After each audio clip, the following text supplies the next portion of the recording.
Today I'm looking at the tight studio drums from Ugritone, and I've got my E-kit here so I can put them through their paces. I have played with these a little bit before, and I'm quite happy with them. I would say that it's my favorite library from them. I've tried a few in the past. I've tried Cult Drums 1. I tried Riot Drums 1. This one really impressed me. The others, they're kind of fun, but I didn't love them. However, some of that was also just the default settings in the plugin that were throwing me off. So I do find that I like them better. When I turn off the humanize feature, that was one thing that really bugged me. And it's on by default. And if you're playing on an E-kit, kill that humanize. Ugritone is making products geared towards someone who wants, like, I want black metal drums and I want black metal IRs. There's a lot of drum libraries out there that are really good, that are really modern, really polished, really professional. And Ugritone doesn't do that so much, which is usually what I'm going for. The modern and polished sound. But Ugritone is a nice alternative if you want something a little more rough around the edges. But these tight studio drums, I will say, are definitely the closest to that modern and polished level, while still having a unique sound that doesn't just sound like another generic drum library. These sound really nice, and they've got that kind of maybe 90s, 2000s, snappy, dry studio drum thing going on. They get you in that vein, that vibe quickly. And yeah, they feel different. They sound different. They have their own character, and I like it.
In terms of sound quality, like velocity layers and round robins, it may not be quite as in-depth as some of the bigger names out there, but these are also much more affordable, and I don't have any complaints with it. I think it's got enough detail to sound realistic, especially in a mix, and even when I'm just jamming on my own, I don't have any complaints. I like playing these drums. I think they're fun to play, and I enjoy the sound. These toms, when I disable all the effects, are kind of small sounding, and that would be my one complaint, is that they don't really have a lot of body to them. They sound fine, but it feels like they don't have any low end. I like the snare a lot. That has a lot of character. The kick drum also has a unique character.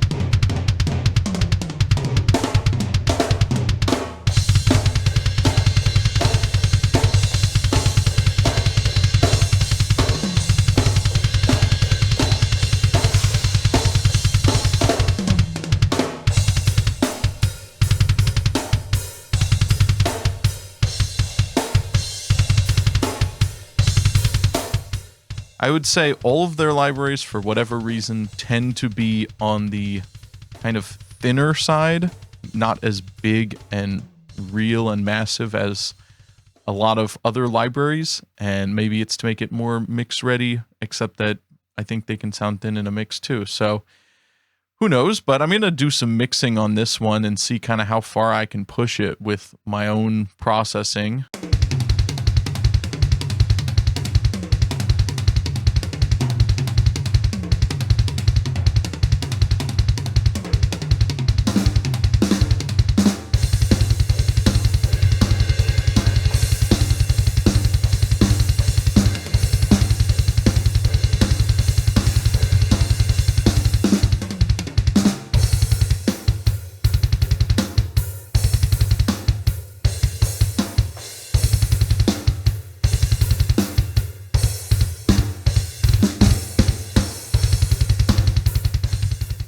This is the first time I've wanted to review one of their products because it really impressed me, and especially compared to previous releases from them, which are cool, but just I didn't think were great, and they had some issues that I had with them that made me not really want to use them or play them.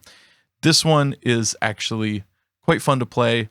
It sounds good, and it's really cheap. I mean, well, the intro price was $10. I think it's gone up to $30 now, but even at $30, that's pretty cheap. And they do a lot of sales. They do coupons. And so it's a very affordable drum library and quite a nice one, especially if you like the sound. I mean, you should try it out and see if you actually enjoy the sound. But I will also say the new drums plugin they have it's got everything there and it's good, but it reminds me of like an old Winamp skin, and the pictures, the backgrounds are nice, but all the menus and stuff, you can change the colors, which might make it look a little better, but it's kind of ugly. Maybe that's the thing they're going for. That's my opinion. It doesn't really matter what a plugin looks like as long as you can use it. But I guess it's got that kind of like 90s old computer interface thing going on.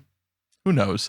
The one thing that bothers me about the UI, well, first of all, there's vertical text on like the hell mic, the trash mic. I didn't even see those for a long time until I was actually spending some more time with these drum libraries the other night.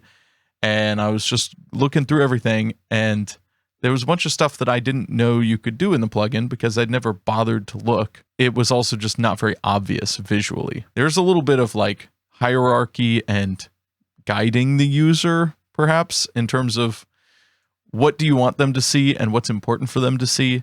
And the current way the mic panel and the mixer works is not the best. It's all there, and it's cool that you have the multiple mic options. Also, I don't know what the hell mic and the trash mic are. I generally don't like them, but I mean, that's kind of their thing. It's something unique that they do. Yeah, I would just generally kind of turn those off or turn them way down. They can add some vibe, but you gotta be careful with how much vibe is on there. And I think some of the presets have a little too much vibe, if you know what I'm saying. They're making plugins for a certain audience, certain style, and that's fun. And they're a small company. I want them to do well. It's cool that they're doing something different and a little out of the mainstream. That's kind of the goal of the company, I think. So, I'm down with that. So I'm going to show you how I have the Ugritone drums set up, because by default, there's a lot of stuff about it that I don't quite love sound-wise and in terms of how it behaves.